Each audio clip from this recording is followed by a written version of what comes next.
Yes, yes, of course. The Russells were informed first. No, at the age we didn't think it was suitable. All our agents are instructed to report to us first before proceeding any further. No, that will be quite in order. This authorizes me to collect all intelligence reports which might throw some light upon the assassination of the Grand Duke Sergei. I understand that some of these are in the possession of this office of the secret police. That is the signature of Mr. Lapuchin. I'm sorry, sir, but I shall have to query this direct with the palace. Mr. Lapuchin is head of the police force. Since the murder of the Grand Duke, sir, that is a matter of conjecture.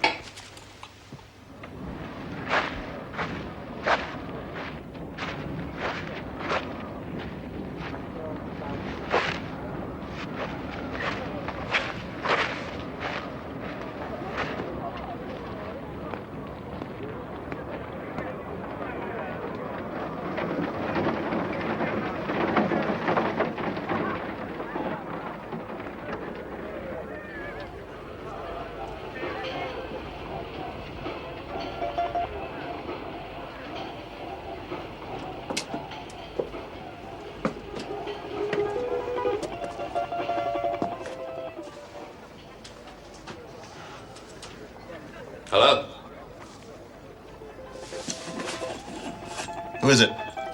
Rachkovsky.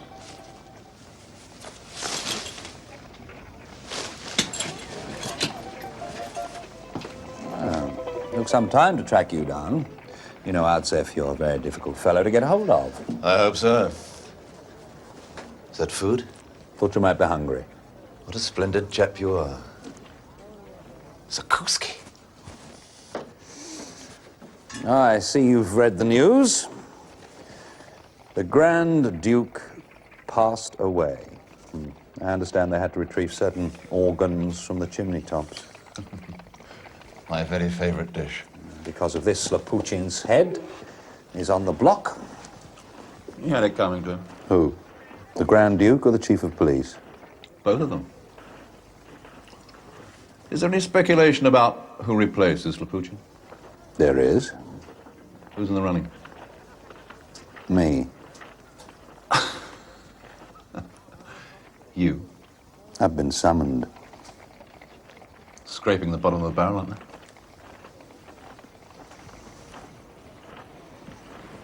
they? Were you responsible for the murder of the Grand Duke? Me? I just got back from Paris. I've never been to Moscow in my life. What about the murder of Pleva? That was no great loss. I'm going to give you a lecture, my dear fellow. The fact is, you cannot go around anymore blowing up members of the imperial government. At least not without the odd eyebrow being raised. We're coming out of the Dark Ages. Civilization is nearly upon us. You won't get the job. You have too many enemies. If I do, you're going to have to make up your mind just whose side you're on. In January 1905, hundreds of the Tsar's loyal subjects had been shot down in front of his palace at St. Petersburg. The massacre of Bloody Sunday, as the tragedy was called, shocked the civilized world and led to a national outcry for reform. The Tsar, Nicholas II, was about to accede to this, when 3 weeks later, his uncle, the Grand Duke Sergei, was assassinated in Moscow. At this point, he began to change his mind.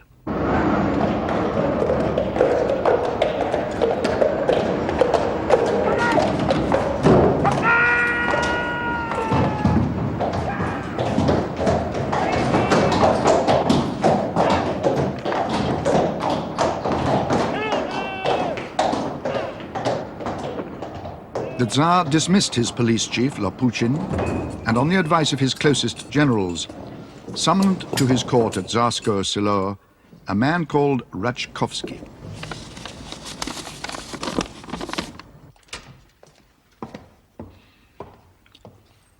The former minister Witte, out of favor because of his opposition to the Japanese war, was quick to hear of the visit and anxious to voice his apprehension.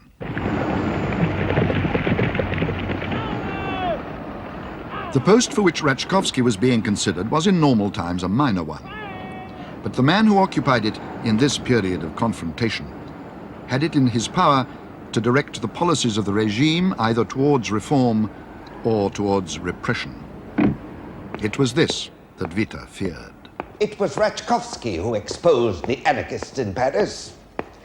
It was Ratchkovsky who discovered the plot to blow up Liège Cathedral. And do you know why?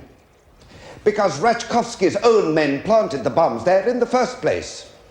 And later, when he was removed, on your orders, his creatures, Ratev and Zobortov, took over. They have no love for him, I assure you. Nevertheless, they carry on his techniques. They have saturated the revolutionary movement with their own men. And when a bomb goes off, one does not know whether it is the work of a zealot or some overenthusiastic policeman seeking promotion.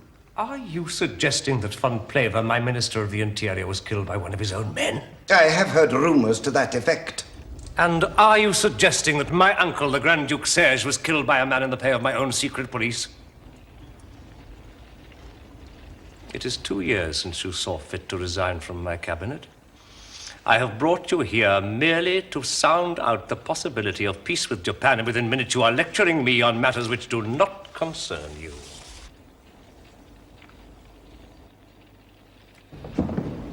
In Witte's view, Ratchkovsky was the candidate of the right.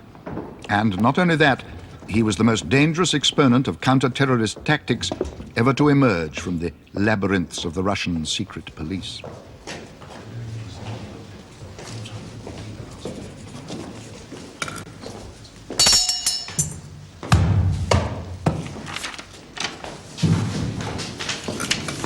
Name? Theodore Ratchkovsky. Profession? Retired. You have an appointment. Would I have got this far without one?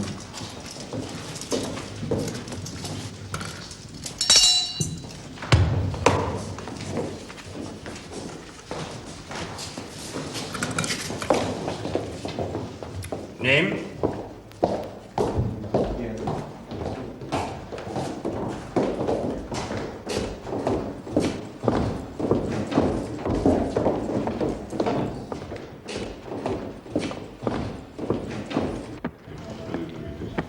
The commander of the palace guard was General Hesse, an aristocrat with definite views on the political situation.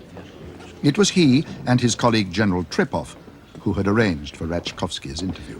As you know, Ratchkovsky, the country is heading for revolution.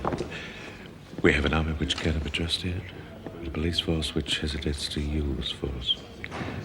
We of the palace guard offer a hard line, and if the Tsar will not give us one, Yes, General. then we may have to take things into our own hands. I mean, it may be necessary to remove the Tsar and put the Grand Duke Nikolai Nikolaevich in his place. You see, that is why we need men in power whom we can trust, Ratchkovsky. Like yourself. Always at your command, my dear General.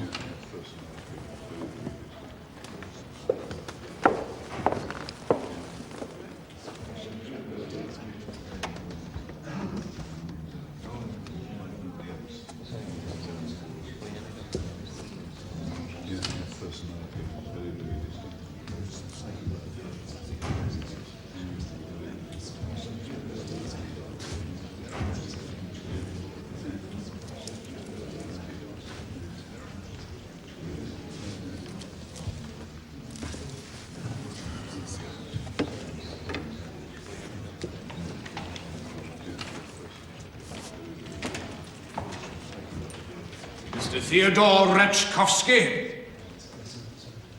Mr. Theodore Ratchkovsky.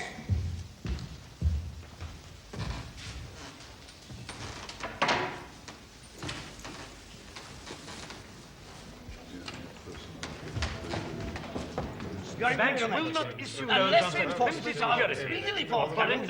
Shall not there is no money. The banks will not issue loans unless reinforcements are speedily forthcoming. Shall not maintain our position against the Japanese Navy. It would seem to me, Admiral, you have little position to maintain.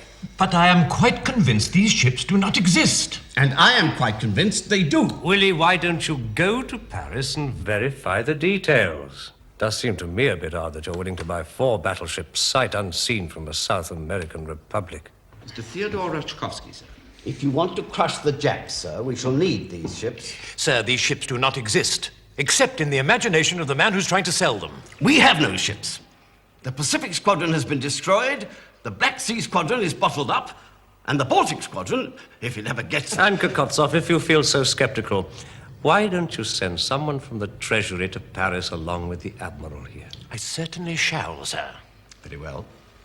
But I would just like to advise Minister Kokotsov here that his negative attitude may set back our victory in the Pacific by at least a year. That will be all, gentlemen.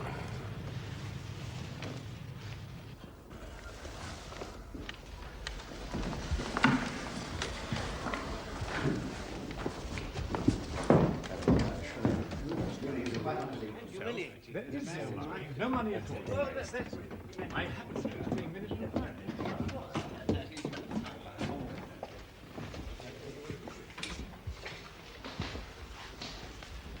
Your Majesty. Sit down, Mr. Rachkovsky.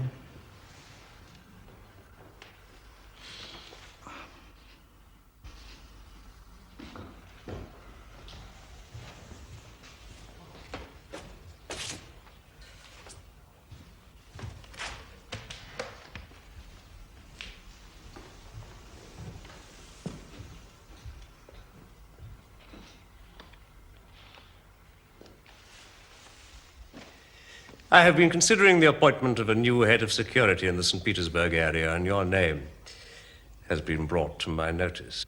It is not, of course, unfamiliar to me. I thought the post was most ably filled by Mr. Lapuchin. Mr. Lapuchin has tendered his resignation. As chief of security, he was responsible for the safety of the Grand Duke. My uncle's death is a great shock to me. We were never close, but that does not diminish my grief. Now, I must first ask you, if you are offered the post, are you in a position to accept it? In whatever capacity your Majesty so desires I serve, I will serve. The reports that I have received of my uncle's death place the responsibility on the battle organization of the Social Revolutionaries, and this is led by a man called Adsev, I believe. That is so. There is a rumor in St. Petersburg that Adsev is in the pay of the secret police. Such is the political climate of today that rumors like these easily gain weight and momentum. They contribute to the forces of anarchy. They destroy the very fabric of society. Is it true that my uncle's murderer is in the pay of my own intelligence service?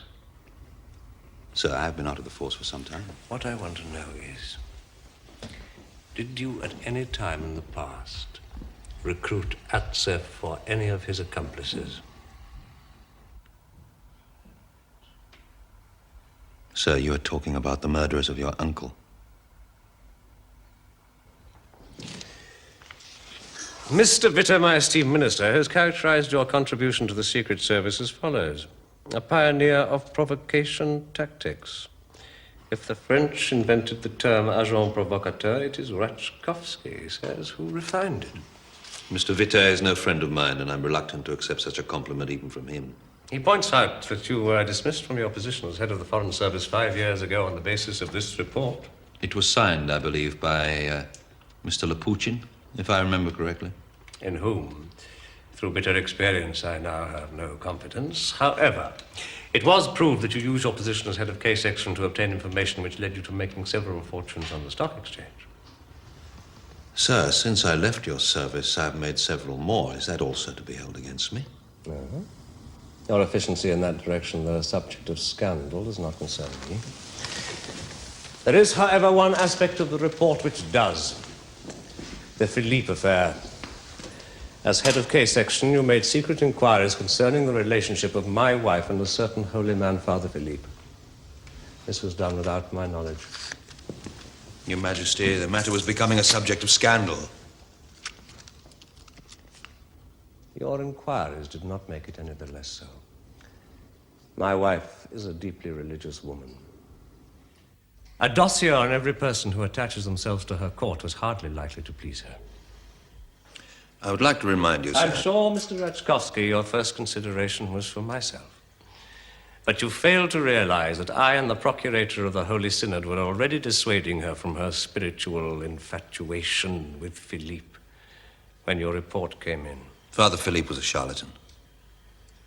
Father Philippe prayed to God to give her a son. God gave her a son. Your Majesty, the Petite Parade is at 1 o'clock. I must respectfully point out to Your Highness that etiquette demands that you wear a naval uniform for this occasion. You may attend me later, Mr. Rachkovsky.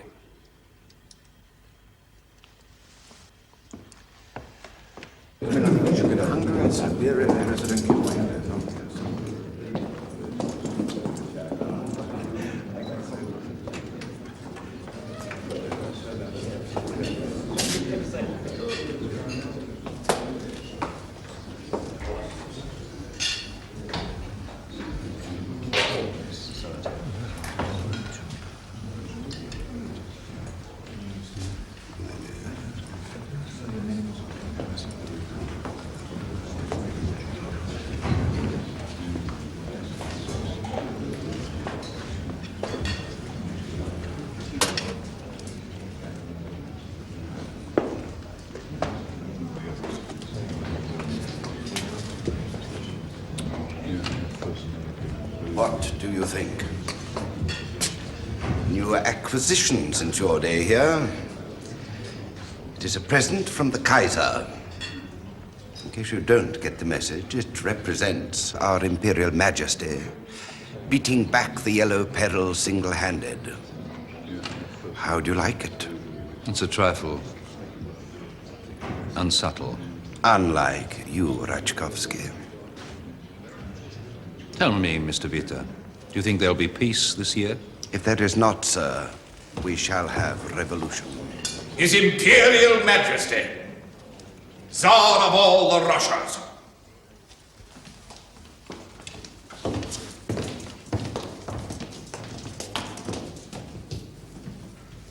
Gentlemen.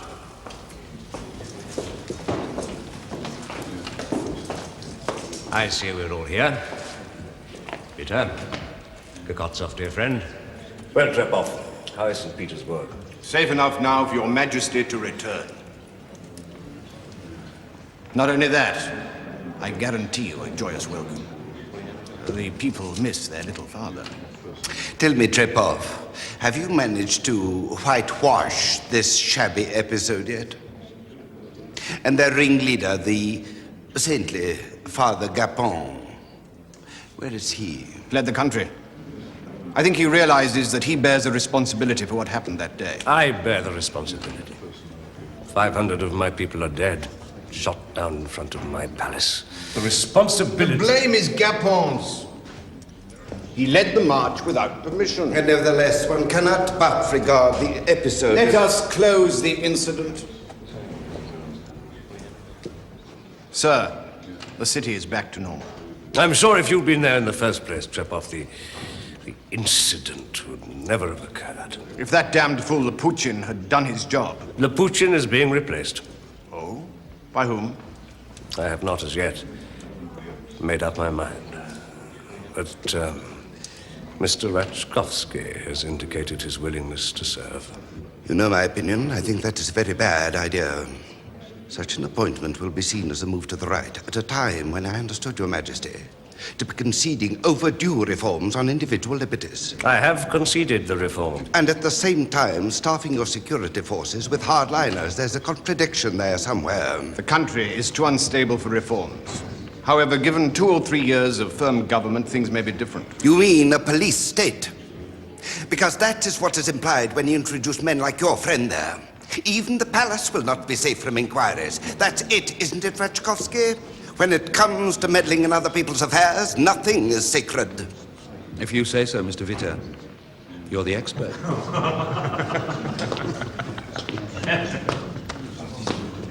quickly, gentlemen. Mark by your left. Ease forward 2 paces there.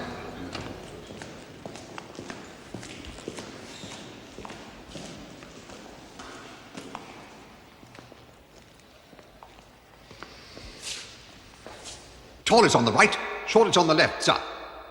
But I want them the other way round. Sir.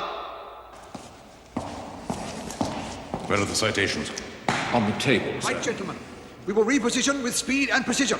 Tallest on the left, shortest on the right. Now. But they, too, will have to be rearranged. Well, get someone to do it. Mark by your left.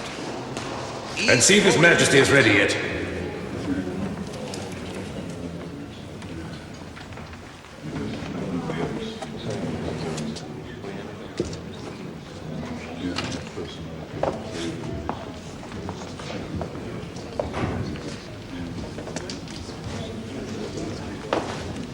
I didn't know that Chile had a navy.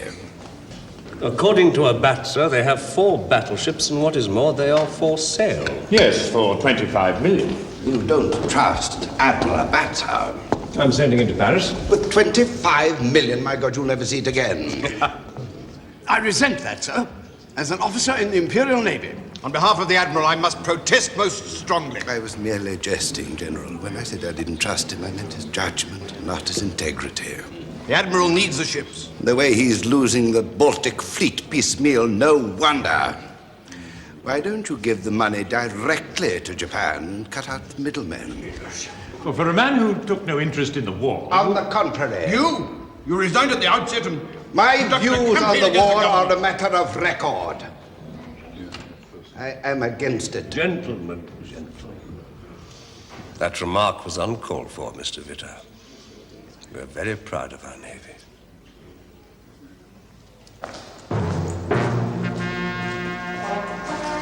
Gentlemen, His Imperial Majesty, Tsar of all the Russias.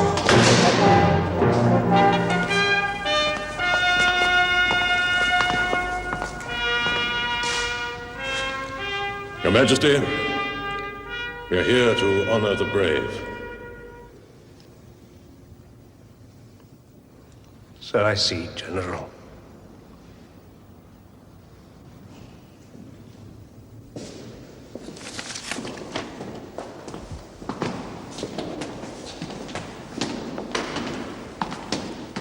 Give me the bread. Here, let me do it. Senior Konstantinovich Fedorova, for outstanding bravery at the Battle of the River Agya.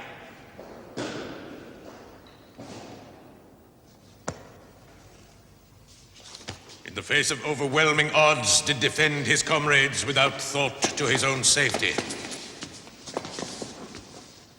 The Medal for Outstanding Gallantry.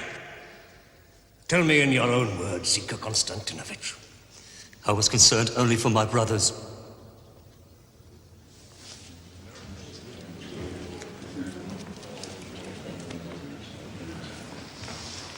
Anton Ivanovich Mostoy, for holding his post alone when all his comrades had been slain, and for remaining there until relief arrived. Vladimir Vladimirovich Norkova, for outstanding bravery aboard his ship, which caught fire. Regardless of his own personal safety, did put out many fires, and thereby save many lives.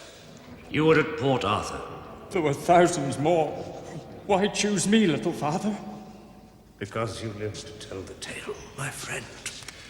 Alexei Ivanovich Solzhenitsyn. We failed you. We failed you, little father. We've all failed you. No, I failed you and your comrades. But your majesty, we would die for you. Yes, little father, we would die for you. Yes, father, we failed. We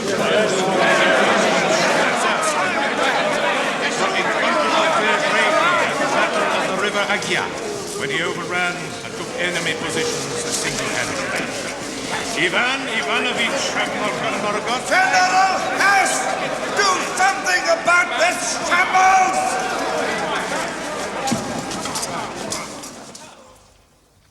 Do you think I'm becoming soft, Rachkovsky? Only yesterday I signed 2 proclamations establishing an assembly and the right to petition. I would say this was a tactical move, sir. You misunderstand my position. And so does the good Trepov. Did you hear him tell me it was now safe for the Tsar to return to St. Petersburg? As if it were ever not so.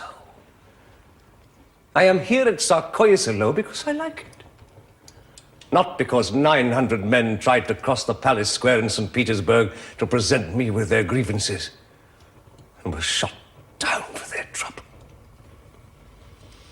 It is not me that is not safe in St. Petersburg, but my people.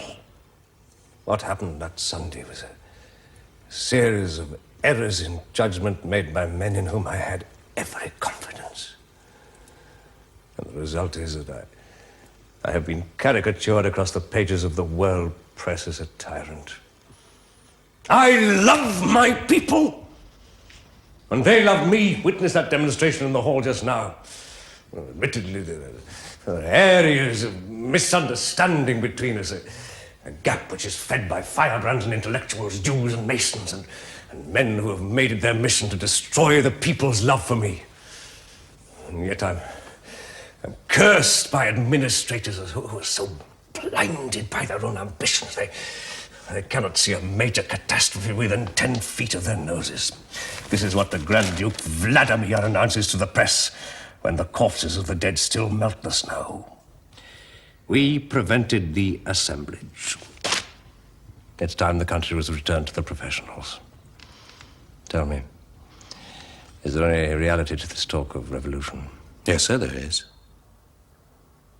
Sir, when you tap a barometer and it points to rain, that doesn't necessarily mean we shall all be drowned in the flood.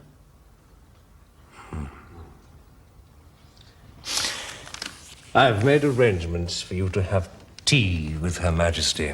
It's her wish that she talk to you before I make up my mind.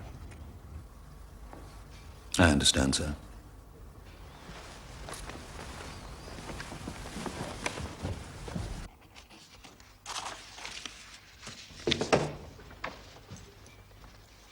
Rachkovsky.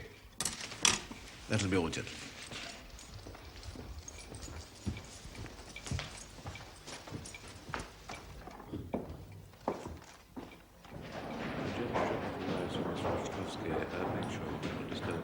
Tell the girl you have to do it from Mrs. Ruby. You understand?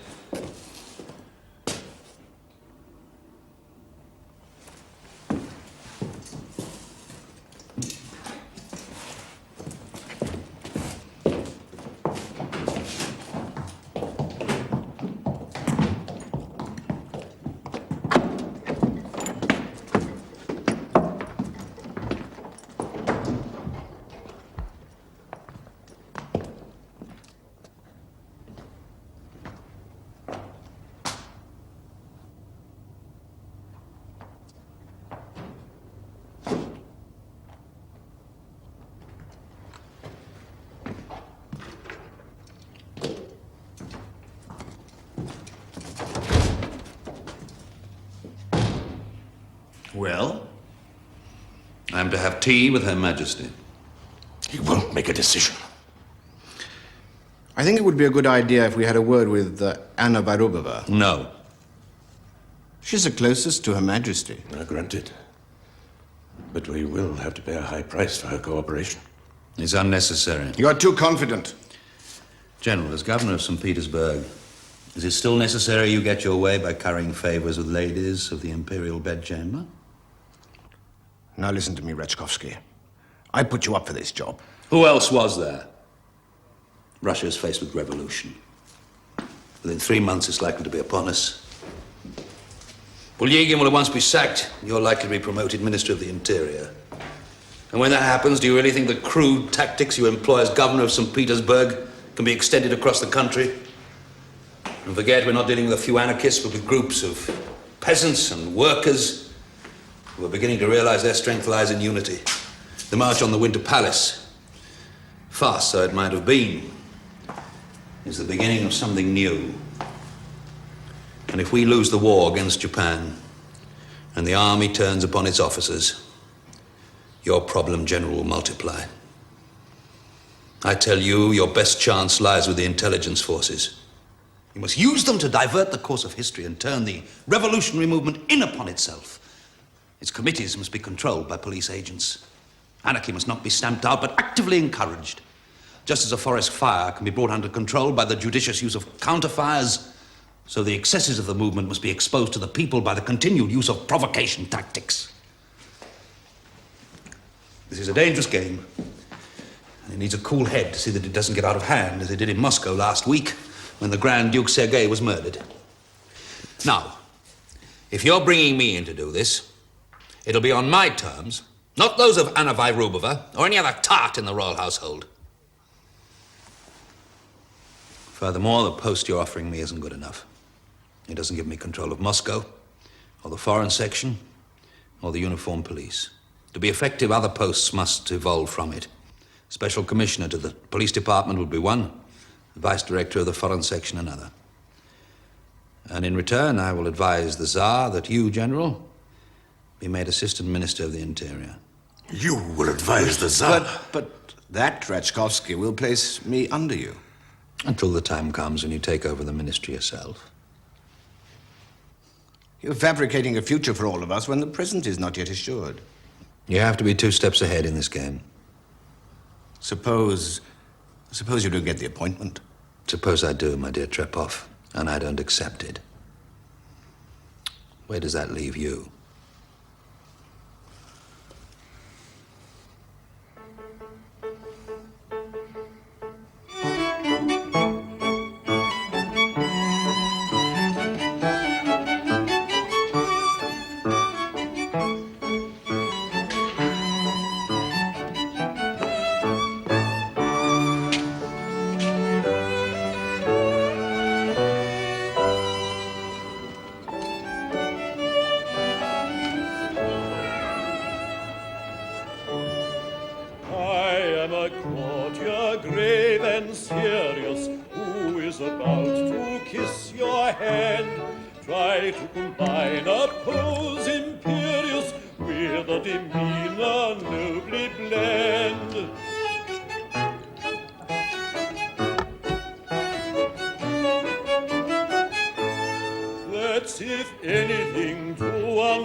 Have yet to congratulate Your Majesty upon the birth of your son.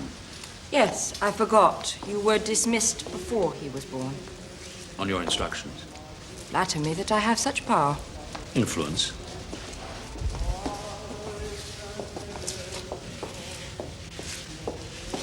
I have never understood, Mr. Rachkovsky, your motives for the investigation of my friend, Father Philippe. At the time, I was too angry to ask, for I considered your investigation to be a direct affront to my person. At the time, Your Majesty, I was trying to protect Your Majesty. I was overzealous in my duty and was quite rightly reprimanded. Father Philippe seemed to me to be a charlatan and an impostor. And the reports that have subsequently come in seem to have confirmed my original opinion. He is no longer in your favor, I believe. You do not understand. When a man bears the great burden of the spirit, he may sometimes fall into the most awful depravity in an effort to escape the powers given him by God. Father Philippe did have many failings, but he also had great powers. I do not know which of these you feared the most. I was alarmed, Mum, by the combination. At least you speak your mind, Mr. Rachkovsky.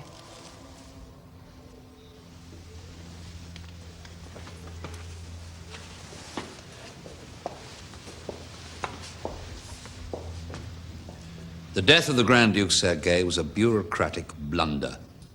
News of the assassination attempt was known to the St. Petersburg Okrana, but they failed to convince the Moscow office to take it seriously.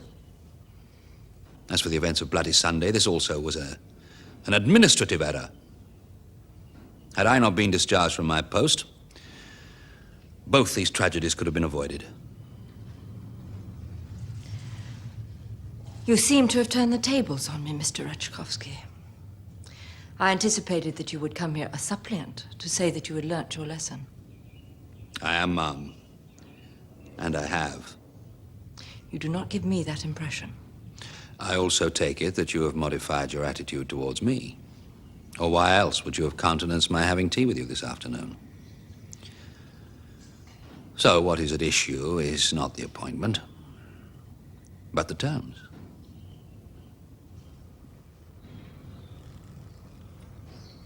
I trust my husband. If he says you are necessary for the safety of the state, I believe him. But I do not want you to interfere in my affairs, or what occurred before will occur again. Point is taken. You are to be left alone with your holy people. There are boundaries beyond the ken of governments. That I now understand, Ma'am. There is a spiritual world, or do you not believe in it? You do not. I do, Your Majesty. What I am dealing with and what you are dealing with. What I am dealing with is life. I wanted a son. What could you, with all your manipulations, do to provide me with one? You have provided the Tsar with an heir. The methods were unorthodox. But now that you have given him one, I shall do my best to protect him. Although you may, from time to time, find my way unorthodox, too.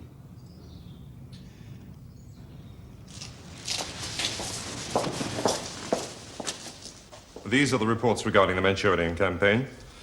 Arrangements will have to be made for the state funeral of the Grand Duke. And then there's some correspondence with the French ambassador relating to emigre activities in Imperial Paris. Majesty.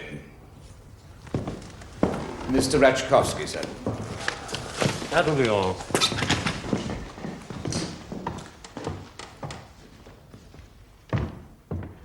You saw Her Majesty. We have made our peace. Very well. I appoint you Chief of the St. Petersburg Secret Police, with special regard to our own welfare.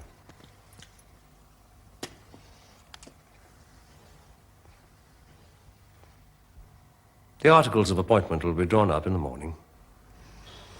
Sir, the position does not carry the power necessary to discharge the responsibilities. In order to see that certain tragic events do not reoccur, I shall require 2 further posts.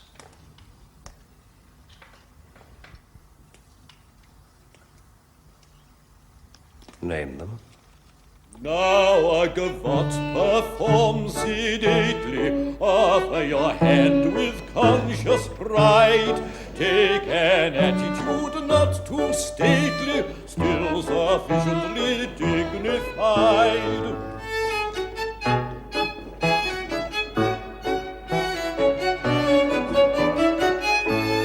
Oncely, twicely, oncely, twicely, bow impressively ere you glide. Capital move, you bought it nicely. That is the style of thing precisely.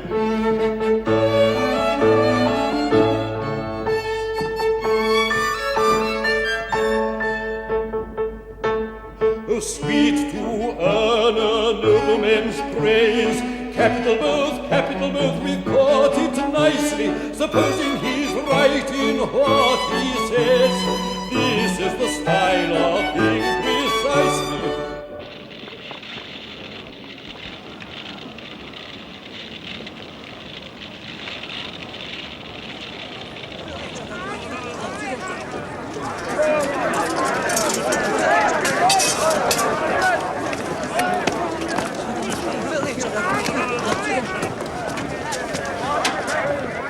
Who are these people? First petitioners under the new liberal order. There's nothing I can do about it. The whole of Russia will be here tomorrow.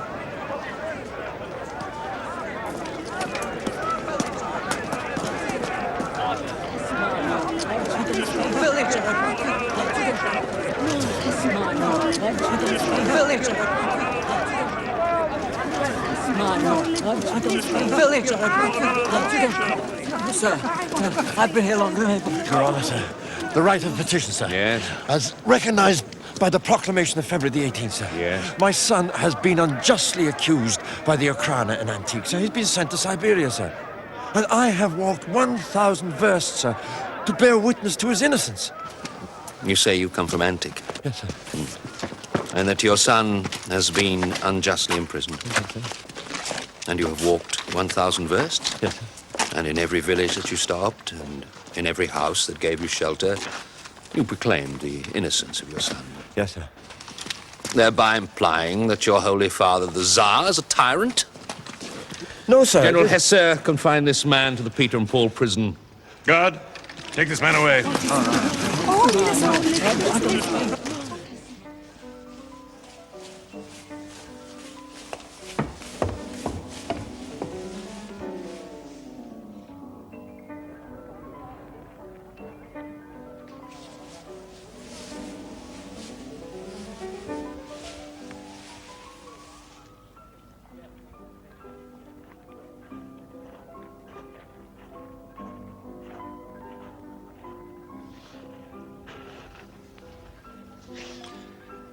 I hope I've done the right thing.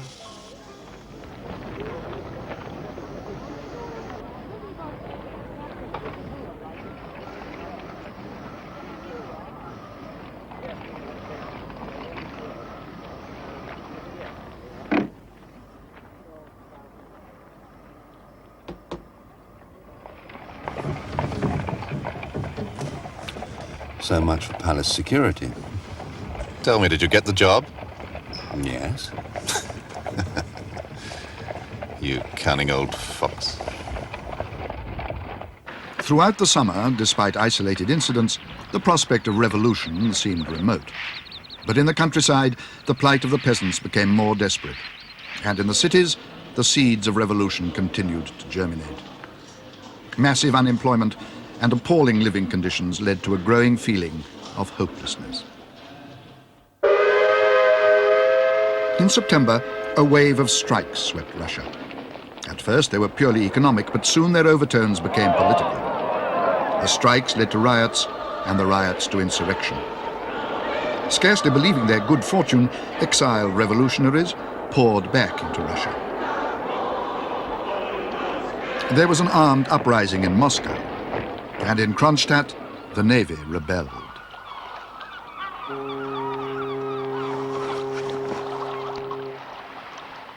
In St. Petersburg, an alternative government was set up by Trotsky. And on the far side of the city, Rachkovsky, running true to form, created a squad known as the Black Band. Its job, assassination. I think you got the wrong one, Sergeant. It's his brother. Oh, well, we'll try again tomorrow. No. Wait till the funeral. He's bound to attend it. Of course. And what are you going to do about Atsev, sir? Yes. Atsev was at the head of the police chief's death list. Yet despite this, the two continued their clandestine meetings, where Rachkovsky acquired valuable information about the revolutionary movements. Yes, it's time. Trace his whereabouts. Extra men, if necessary. Unknown to Atsev, Rachkovsky had another highly placed informer, Father Gapon. The land was God's, they've taken it! This saintly figure, who had led the march on the Winter Palace, had fallen under Rachkovsky's influence. The police chief had flattered him, appealed to his conscience, and when that had not worked, to his vanity and greed. Over 100,000 rubles was paid into Father Gapon's account, a record for an informer at that time. He was later hanged by the revolutionaries as a traitor. Nicholas acceded at last to the pleas of the reformers. A parliament was elected called the Duma, and Witte was named as the Tsar's chief minister. But the business of law and order remained with the generals. Sir, I beg of you. I have given you your Duma. What more do you want? Hello? Hello? You give with one hand and take away with the other. Country's in a state of chaos. The peasants are up to their old tricks. Now they're burning and shooting. Order will be restored, sir, if you will trust your squires, your lawyers, and your country doctors. This is the class that can bring the people back to their senses. But they must have a say in how the country is run. I've given them a parliament. And I've placed you at the head of it, and what good has that done? And you have placed yourself at the head of this Land League, a reactionary body if ever there was one. You ignore the Black Hundreds when they burn villages and murder Jews, and you employ men like Rachkovsky, who uses his power so ruthlessly that he foments the very anarchy that we are now trying to prevent. Rubbish, Victor. The people want to know how you stand. The Tsar stands above politics. Without the Tsar, the country would disintegrate. Sir, if we continue in this way, it will. Foreign investment will be cut. Our industrialization program will fragment. Hello. Is that Trepov? I want to speak to General Trepov. If we look into the future, if we look at Germany and its expansionism and the dangers that that will bring... Look into the future, Mr. Witter. When my mother still waits 2 weeks at the border and I still cannot raise a regiment to convey her safely to St. Petersburg. Hello. You have talked about our inefficiency, Prime Minister. This country has always been inefficient. You tell me of the revolt of the peasantry. The peasants are always revolting. The anarchy in our cities. The workers comprise 3.5% of the population, and you preach to me your representative democracy. For what? You're talking like a European, Mr. Witter, while I am talking about Russia. Hello? Trepov? This is Nicholas Alexandrovich, Tsar of all the Russias. Fetch me Trepov. We shall survive, Mr. Witter. If only to prove that the one force for unity on the continent is the Tsar. For weeks, the fate of Russia appeared to hang in the balance. And to those who defended Moscow, or the barriers of the St. Petersburg Soviet, it appeared as if the very bastions of autocracy were about to fall. But the generals were only biding their time until fresh troops could reach the centers of rebellion. And when they did, Moscow was stormed by the crack Semyonovsky regiment, with Trepov's words still ringing in their ears. Do not spare the cartridges.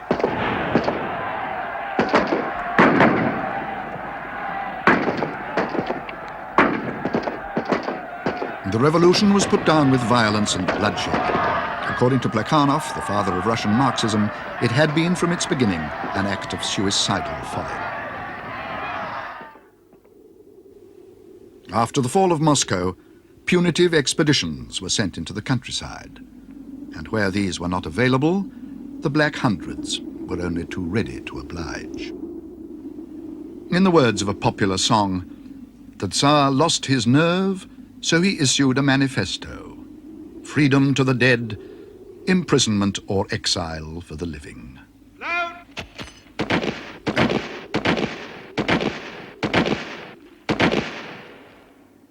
Amongst those who survived were Kerensky, Trotsky, and Lenin.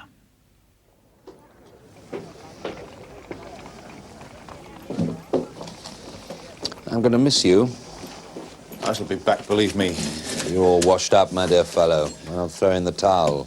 Honor's even. You're out of date. You and the whole movement.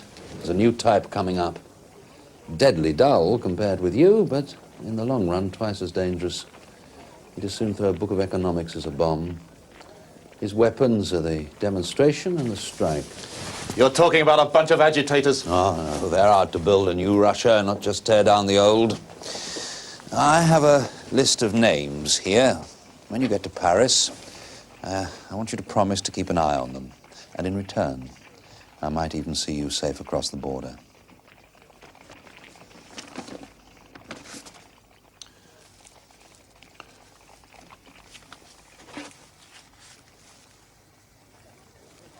Will I report direct to you? No. No, as soon as the country's pacified, they'll find some reason to dismiss me. They always do, when the dirty work is finished. No, I shall return. I'll wait for the next turn of the circle. After all, that's what revolution means, doesn't it? So who do I contact? You'll be informed. Now, if you'll excuse me, there's some mopping up to be done. Rachkovsky was right. It was less than a year since he had walked into Adsev's apartment, yet the revolution was already over. Within 6 months, the government had found reasons to dispense with his services, and when the next turn of the circle came, he was dead.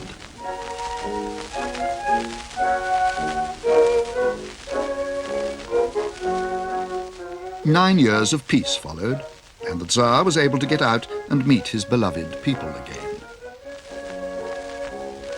He dispensed with his experiments in democracy, dissolved the Duma, and dismissed Vita. But the country was never to be the same again. Some people had learned their lesson, others had not.